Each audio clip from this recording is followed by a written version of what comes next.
Hello students, welcome to my channel science at ease. Biotechnology का next topic हम करने वाले हैं आज इस वीडियो में, जिसमें हम बात करेंगे कि what are the 3 basic steps in genetically modifying an organism. किसी भी ऑर्गेनिज्म को जेनेटिकली चेंज करने के लिए, जीन्स फॉर्म में चेंज करने के लिए क्या क्या मेन 3 स्टेप्स प्रेजेंट होते हैं, उसके बारे में डिस्कस करेंगे। ठीक है, so here is the first step. First step is the कि वहां पे आइडेंटिफिकेशन करना, आइडेंटिफिकेशन ऑफ डीएनए, ऐसा डीएनए को आइडेंटिफाई करना जिसके पास डिजायरेबल जीन्स है, मतलब जो जीन्स आप चाहते हो, विच हैव डिजायरेबल जीन्स। ठीक है, एंड दूसरा काम क्या करना, उस आइडेंटिफाइड डीएनए को होस्ट के अंदर इंट्रोड्यूस करा देना। Introduction of identified DNA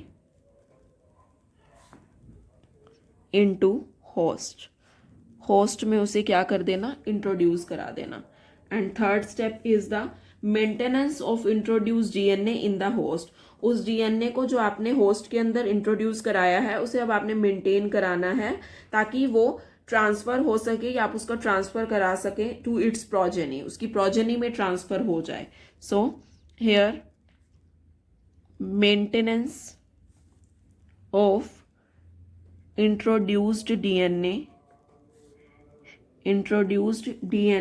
in the host and transfer of DNA to its progeny, और फिर उसका ट्रांसफर कराना कहाँ पे, प्रोजेनी के अंदर कराना। Now the next topic here is tools of recombinant DNA technology। Tools of recombinant DNA technology. अब टूल्स की बात करेंगे कि क्या क्या चीज़ों का यूज़ होता है रिकॉम्बिनेंट डीएनए टेक्नोलॉजी के लिए। तो पहली चीज़ तो है बहुत ही important, these are enzymes. And कौन कौन से एंजाइम्स, एक तो होते हैं लाइसिंग एंजाइम्स जो किसी चीज़ को तोड़ने का काम करते हैं, एक होते हैं रेस्ट्रिक्शन एंजाइम्स। इन सब के बारे में हम डिटेल में पढ़ेंगे। रेस्ट्रिक्शन एंजाइम्स, पॉलीमरेजेस हो गए, एंड आपके लाइगेजेस हो गए। ये एंजाइम्स की ज़रूरत पड़ती है यहाँ पे रिकॉम्बिनेंट डीएनए टेक्नोलॉजी में। दूसरी चीज़ का जो ज़रूरत पड़ता है, एक टेक्निक होती है जिसको बोलते हो जेल इलेक्ट्रोफोरेसिस, पढ़ेंगे ये सब कुछ। Next is vectors,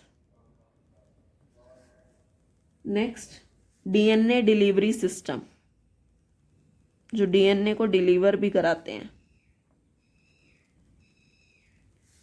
next competent host.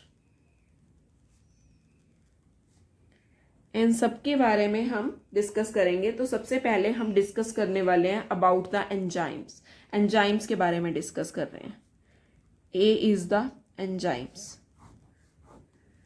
C about the enzymes की बात करें तो यहाँ पे हम सबसे पहले डिस्कस कर रहे हैं अबाउट द न्यूक्लिएजेस। न्यूक्लिएजेस भी आपके एक एंजाइम होते हैं and they basically act on nucleic acid. ये न्यूक्लिक एसिड के ऊपर एक्ट करते हैं। ठीक है, और इसकी कैटेगरी है like first is the restriction enzymes. First is restriction enzymes. देखो स्टूडेंट, जो ये रेस्ट्रिक्शन एंजाइम्स होते हैं ना, एक टाइप के एंडोन्यूक्लियस होते हैं, a type of endonucleases. Endonucleases होते हैं एंड ये लार्जर क्लास ऑफ एंजाइम से बिलोंग करते हैं जिसको आप न्यूक्लियसिस बोलते हो। 2 कैटेगरीज होती हैं यहाँ पे, एक्सो एंड एंडो। एंडो भी होती है और एक्सोन्यूक्लियसिस भी होते हैं। एक्सोन्यूक्लियसिस जो होते हैं ना, वो न्यूक्लियोटाइड को रिमूव करते हैं from the ends of the DNA. लेकिन जो एंडोन्यूक्लियसिस होते हैं ये कट लगाते हैं स्पेसिफिक सीक्वेंस पे विद इन द डीएनए। ये चीज ध्यान रखना, जो हमारे एक्सोन्यूक्लियसिस होते हैं, एक्सो ऑलवेज कहाँ करते हैं, एंड पे कट लगाते हैं, और जो एंडोन्यूक्लियस होते हैं ये हमेशा कट लगाते हैं स्पेसिफिक सीक्वेंस पे, स्पेसिफिक सीक्वेंस ऑफ डीएनए पे। ठीक है, अब इन रेस्ट्रिक्शन एंजाइम्स के फंक्शन क्या है?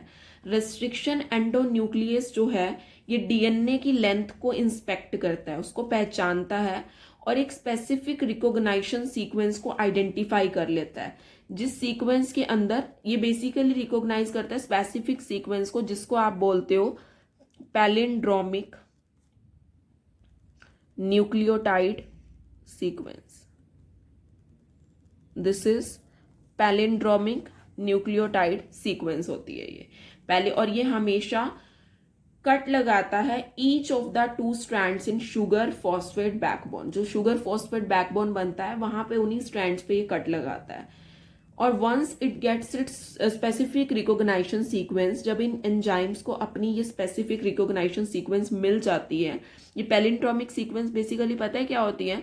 ऐसी सीक्वेंस जिनको आप राइट टू राइट भी पढ़ो और राइट टू लेफ्ट भी पढ़ो तो सिमिलर सीक्वेंस बनती है, ठीक है। तो जब इनको ये सीक्वेंस मिल जाती है देन ये एंजाइम बाइंड कर जाते हैं उस साइट पे और कट कर देते हैं 2 स्ट्रैंड ऑफ डबल हेलिक्स को, और देन फाइनली क्या होता है, ये रेस्ट्रिक्शन एंडोन्यूक्लियस जो हैं ये स्टिकी एंड्स प्रोड्यूस कर देते हैं। स्टिकी एंड्स प्रोड्यूस होंगे तभी आगे फर्दर डीएनए कंबाइन हो पाएंगे जिनसे आपको कंबाइन करना है, ठीक है। सो पैलिंड्रोमिक सीक्वेंस मैंने आपको बता दिया है। These are the group of letters that from the same words when read both forward and backward. इनको फॉरवर्ड एंड बैकवर्ड जहां से भी रीड करोगे सेम होता है। जैसे आपका एक वर्ड है दैट इज मलयालम, मलयालम को आप आगे से भी फॉरवर्ड रीड करो तो सेम है एंड बैकवर्ड भी रीड करो then it is also same. Same ऐसे ही डीएनए की सीक्वेंस भी होती है जिसका ओरिएंटेशन आप बिल्कुल सेम रखते हो अगर दोनों साइड से पढ़ते हो। लाइक मैं आपको सीक्वेंस बता रही हूं एक, like this. So here is the sequence, like एक स्टैंड पे मान लो सीक्वेंस है 5' GAATTC and here 3'। तो नेक्स्ट पे ये 3' CTTAAG 5'। ये सीक्वेंस यहाँ पे प्रेजेंट है। इस तरीके की सीक्वेंस को ही आप क्या बोलते हो? पैलिंड्रोमिक सीक्वेंस बोलते हो, ठीक है।